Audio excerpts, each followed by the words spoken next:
42,890 টাকা। জুলাই পয়সা দিব। বোতল টু ভাইয়া, করি টু ভাইয়া, কত বাইজ আমি দিছি।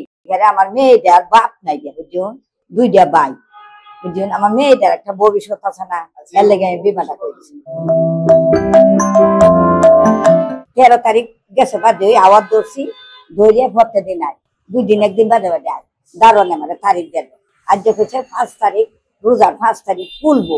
গোল্ডেন লাইফের প্রধান কার্যালয় বন্ধ, কর্মকর্তারা কেউ আসেন না, কবে আসবে, কবে অফিসটি খুলবে সেটিও কেউ জানেন না। এরপরেও কেউ হয়তো টাকা নিয়ে আসবেন এই আশায় বুক বেঁধে বসে আছেন বৃদ্ধা মহিলা জরিনা বেগম। 42,890 টাকা। মেয়াদ শেষ হয়েছে এই জুলাই আছে না, জুলাই পয়সা দিব। বোতল টু ভাইয়া, করি টু ভাইয়া, কত বাইজ আমি দিছি।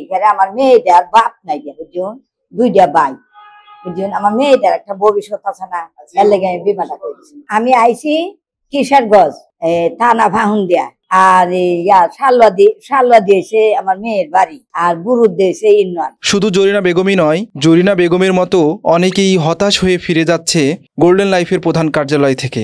এসব গ্রাহকের টাকা উদ্ধারে কোনো ব্যবস্থা কি নেবে নিয়ন্ত্রক সংস্থা আইডিয়ারে?